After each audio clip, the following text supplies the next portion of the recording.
Welcome to the Pro Aging Podcast. I'm Steve Gurney, founder of the Positive Aging Community. We're thrilled to have you join us for interactive discussions with pioneers and thought leaders on a wide variety of topics related to aging and longevity. These insightful discussions and the Positive Aging Sourcebook are brought to you thanks to the support from our Positive Aging Community champions. Visit proaging.com to connect with them and discover hundreds of valuable other resources. We're excited to have you with us today, so let's jump into an engaging Positive Aging live and interactive discussion.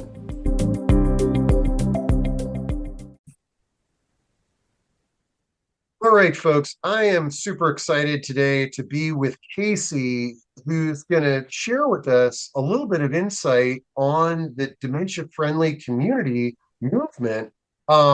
Casey, thanks so much for being with us today. And before we dive into this important movement, let's get to know you a little bit better. Tell us a little bit about your background and what led to your passion in this area. Yeah, thank you, Steve. It's a delight to be here.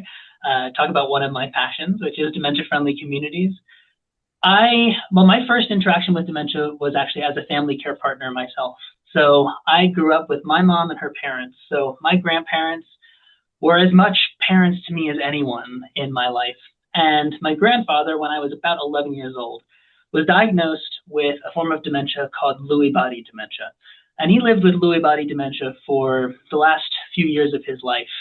And, I reflect on that experience as a young family care partner and the life that my grandfather lived. And I don't use this phrase very often, but unfortunately, my grandfather did suffer from dementia. The reality was that we as a family didn't know what to do. His doctors didn't even know what resources to refer him to. It was almost as if the community closed and left him out after he was diagnosed. And so his few years with dementia were not happy ones. And that was the only perspective on dementia that I had until I had the opportunity to actually conduct an ethnography of dementia care and support in a few European countries and came to know a very different perspective on dementia. And I came to understand one very important thing, which is that it is possible to live well with dementia. I realized when I was supporting my grandfather that none of us who were around him knew that it was possible for him to live well. All we knew was what we had been told by the movies and the books, which was that it was going to be a slow, tragic goodbye. Right? And so that's all we looked for. We didn't look for those opportunities to connect him with well-being. Well, now that I know that it is possible to live well with dementia, now that I have, through my work, gotten to know hundreds of people who are not only living with dementia, but living well with dementia, now actually my grandfather's wife, my grandmother, is now living with dementia across the country. I'm in Nevada, she's in New York. And is every day amazing for her? No, it's challenging. Of course it is. It's always going to be. But because her family and the professionals around her all know that it is possible for her to live well, she's living a very different life with dementia. She's not suffering with dementia. She is living her life with dementia. And so my connection to this topic is a very personal one, and it spills over into my professional role because I see dementia-friendly communities as being the invitation to the public that it is possible to live well with dementia with the right community support, if a community steps up and invites someone in rather than closing them out. Holy cow. What a great story. And tell us a little bit about what is your profession, and then I want to dive into what dementia-friendly communities are and how we can support them and get involved. Absolutely. So I live in Reno, Nevada, a beautiful town if you haven't had the chance to visit. And I work in a program at the University of Nevada, Reno, in the School of Public Health called the DEER program, DEER, like the animal, and it's an acronym. It stands for Dementia Engagement, Education, and Research Program. And we do a number of things at the DEER program. One of the things we do is serve as the institutional home base for a statewide movement called Dementia-Friendly Nevada. And so my professional role is Director of Dementia-Friendly Nevada. And in that role, I get to support now 9 communities across the state, all in taking local action toward becoming more dementia-friendly and inclusive at the community level. And so the work that I do, I feel is very privileged work because I get to be in service to the local goals of community members across our state. It is not my job to go into remote corners of Nevada and say, here are the best practices, here's exactly what you need to do to become dementia-friendly and inclusive. What we know is that there are as many approaches to dementia-friendly communities as there are communities. Each community has different needs, each community has different strengths. And it is community members themselves that need to be at the helm of those initiatives. So it's my role to go and to ask, what do you feel you need to do here in the community? And how can I help? And that is the work that I do. Holy cow. And we'll dive a little bit deeper into what you're doing in Nevada, but this is all across the country, correct? That's right. Yeah, Dementia Friendly America is a national initiative. And so Dementia Friendly Nevada is just one part of a movement that has been going strong for nearly 10 years now. It is a vibrant and diverse effort. And I think the really wonderful thing is that even though it has wonderful leadership in US Aging and the Dementia Friendly America team at the national level, the vibrancy of the initiative really exists within that diversity. There are so many different communities that are part of this work, and each community takes a little bit of a different approach. So it's really a collaborative learning effort where we all get to really leverage our local strengths and learn from each other with a really wonderful national network of support as well. I love it. Now, in advance, you've shared a couple of slides with me. Why don't we dive into the first slide that talks about some of the values that, and I'm assuming this is unique to your program, but I imagine that other dementia-friendly communities in other parts of the country may embrace the same values. You know, I certainly believe so. We are very like-minded in spirit. You know, I mentioned all of the communities that are part of Dementia Friendly Nevada, right? We have diverse communities, so there are diverse approaches. So the what of our work across the state differs a little bit. But we are united in the how of our work. And these values are what serve as a common ethical roadmap for the work that we do with Dementia Friendly Nevada. And these values were collaboratively developed with people living with dementia, care partners, professionals who are part of our network. They were actually presented on the floor of the Nevada legislature by someone living with dementia at the outset of our initiative in 2017. And these values really, I think, do a good job of showing how the work of a dementia-friendly community is not just programming work. The work of a dementia-friendly community is citizenship work. It is creating a society in which people living with dementia can exercise their right to full citizenship in their communities. Right? It is important that we know and we believe that people can live well with dementia, right? That hope, that possibility that makes all the difference for my grandmother, that wasn't there for my grandfather, we start with that. People can live well with dementia. Number two, we really believe that partnering with people living with dementia is essential, not only for, to honor representation, but also to make sure that we are hitting the mark. People living with dementia are the true experts in the experience of living with dementia. Until I one day maybe am diagnosed with dementia, I will not know that experience. No matter how much I study it, no matter how much time I spend as a family care partner, people living with dementia are the experts. And so we need them at the table, not as tokenistic participants, but as co-leaders in our efforts. And we see that when we invite people living with dementia to the table and really honor each person's lived experience, it opens possibilities we would have never thought of otherwise. In our work, it's important that we make sure to invite all forms of communication. Sometimes people living with dementia may communicate in ways that we aren't used to. And we really have to believe that regardless of whether or not I might initially understand someone, that I always go in with the assumption that there is intentionality behind that communication, and I look for that meaning. That is really important in order to really engage people living with dementia in this work. We always, again, partner with people living with dementia, try to see the world from their perspective. And then these last four values, I think, are some of the more provocative ones. One, people living with dementia are human beings, and human beings have the right to freedom. That right does not end when people are diagnosed with dementia. And so we believe that through the work of dementia-friendly communities, we can help people living with dementia continue to live in their setting of choice for as long as possible and help them to continue to connect with their freedom.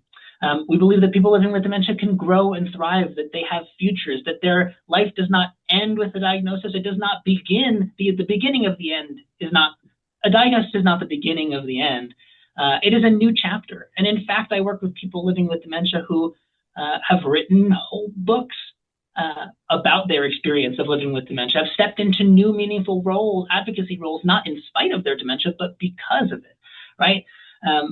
People are incredibly resilient and can find immense meaning within the challenge that is dementia. Dementia-friendly and inclusive communities are all about proactive supports. We believe if we can do the upfront work of getting all of the sectors of a community to the table, to have conversations about how we can proactively support the needs of people living with dementia and care partners, then we reduce the need for reactive interventions that might be symptomatic fixes or might cost a lot of money.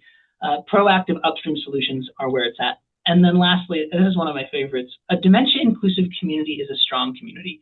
Everyone needs community, and communities need everyone.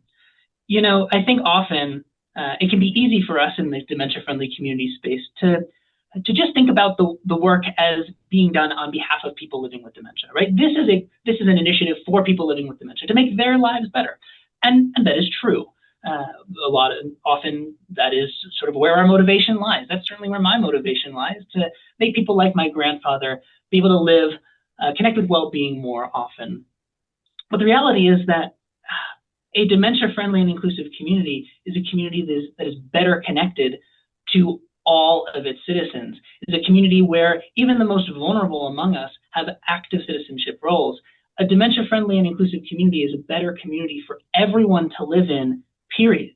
So whether or not you have a connection to dementia, I think everyone does, but not everyone knows that they do. Whether or not you know you have a role to play in this work, you do, because this is your community. And your community is going to be better off if people living with dementia can connect with meaningful citizenship opportunities. Man, I love these 8 values that you've just outlined. I mean, and I see in the excitement of having a community that embraces that. But really, I think about all the dozens and dozens of conversations that I've had with individuals that just got a diagnosis or their loved ones got a diagnosis. If they just had this list as encouragement and inspiration and a guide, it'd be incredible. But the idea that I can step out my door and my neighborhood and community also embraces this, and is absolutely amazing.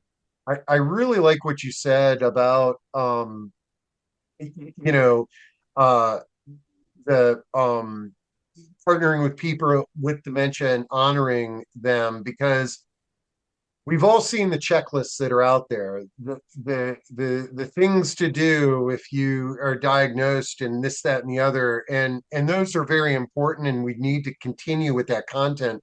But what the most powerful things that I've had is when I'm talking to somebody and they tell me I have been diagnosed with dementia, and they begin sharing their story. That is very helpful to me. Because none of us have a crystal ball. Every single one of us could have that diagnosis someday, no matter how much we exercise, eat right, and read books on prevention, it can happen to all of us.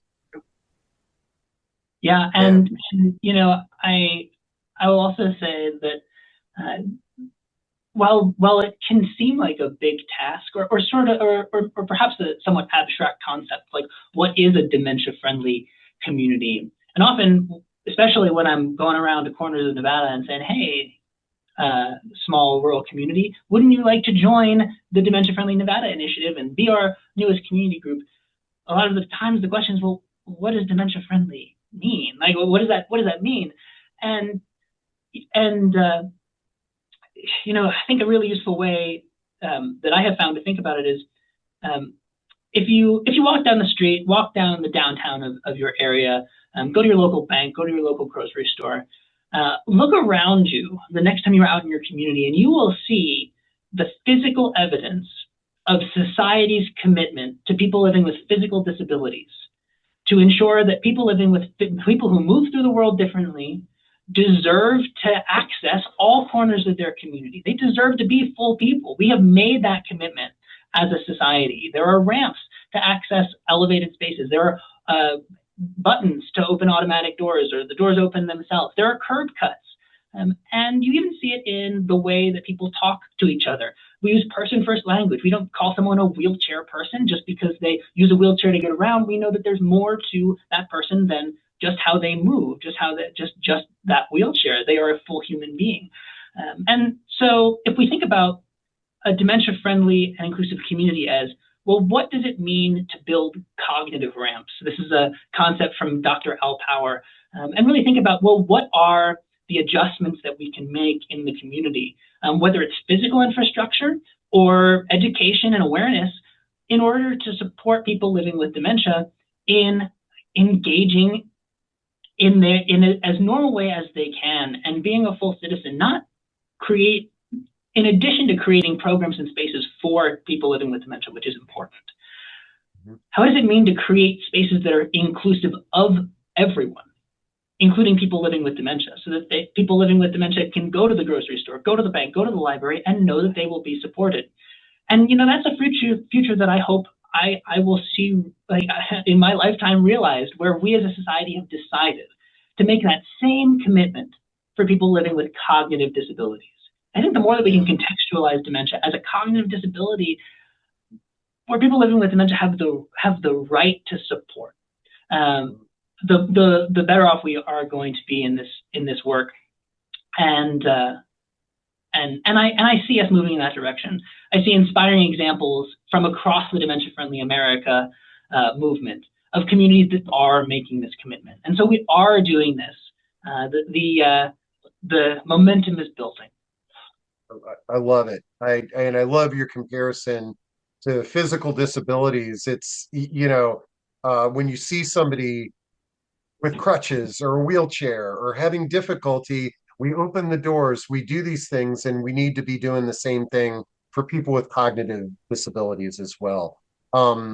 Okay, you've got another slide that you shared with me that I'm very intrigued about, and I looked at it briefly, but I would love for you to share a little bit of insight on this slide and what it means to the movement. Yeah, this is actually an evidence-based framework, a research-based framework that was developed back in 2012 by some researchers in Canada. And originally, this was a framework they called Authentic Partnerships, that they developed in partnership with people living with dementia to help guide conversations around care and support. Actually, specifically, this was for a long-term residential care setting where somebody living with dementia was being supported by a number of professionals and also family members. This framework was developed to help aid in those conversations. How can we stop doing for people living with dementia as a care team and start working with people living with dementia as active contributors to their care and support?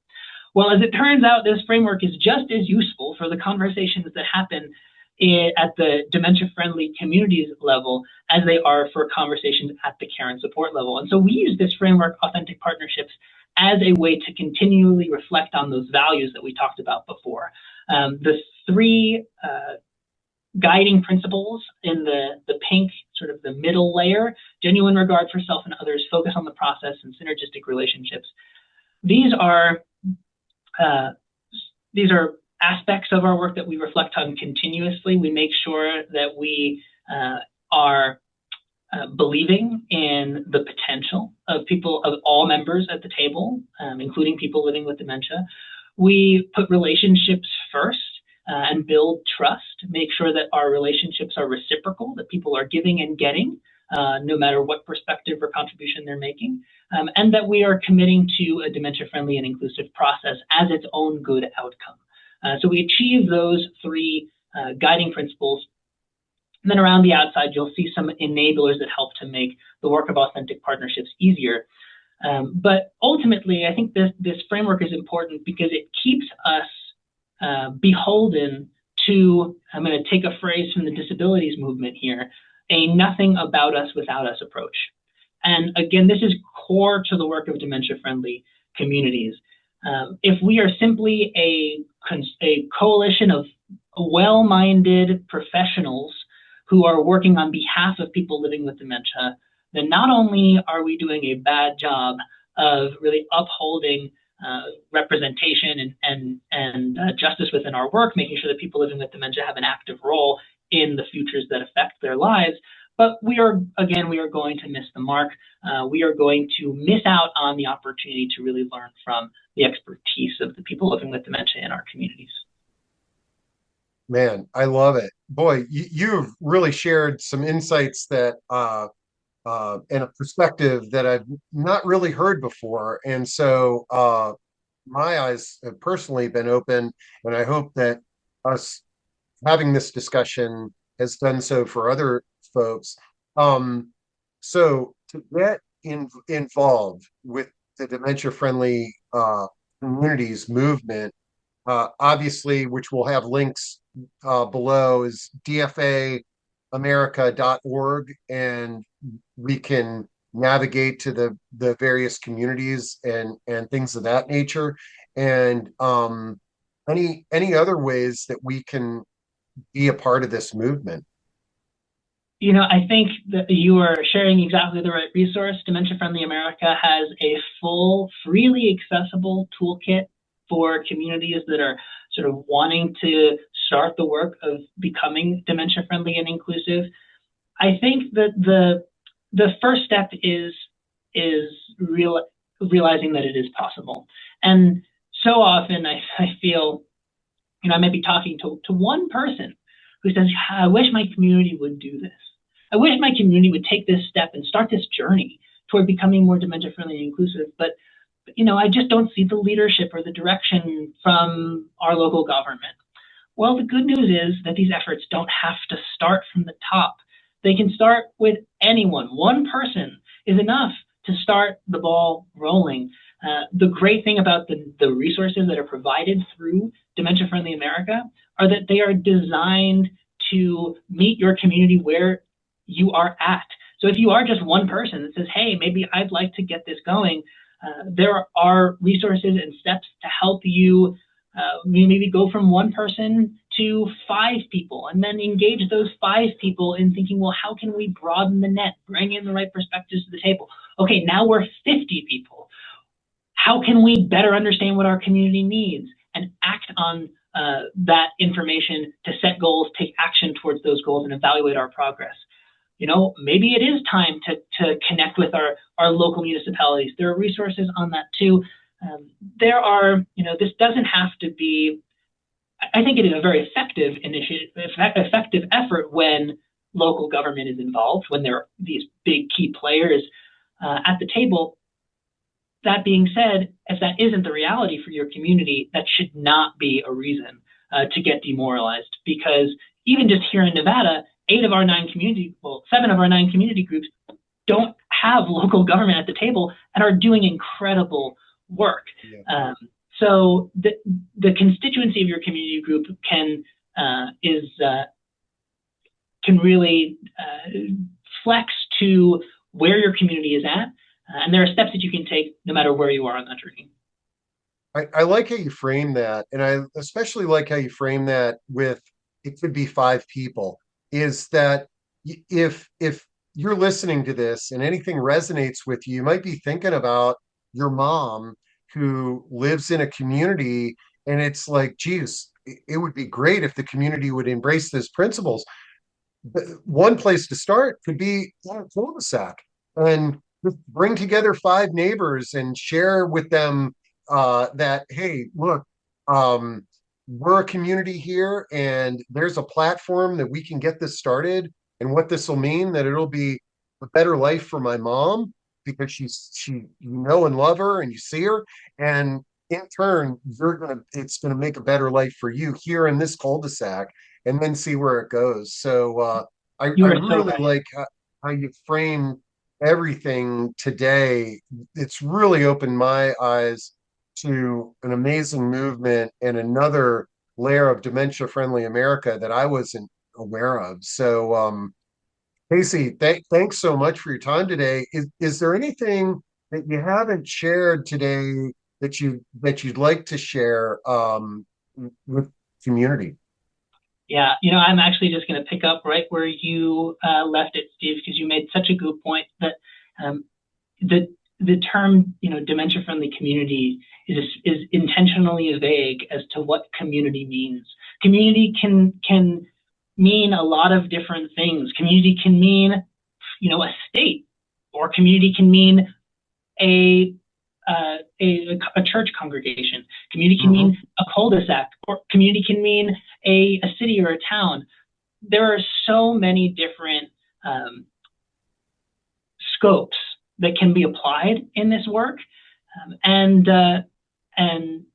and all of the above are needed. So again, taking action at the level that makes sense for your community, whatever your community is great. And I will say, not only can it be easy to get started because this is can work at any scale, but it's also easy to get started because through Dementia Friendly America, there's some low hanging fruit of what you might be able to do in your community. Dementia Friendly America also supports the National Dementia Friends USA initiative.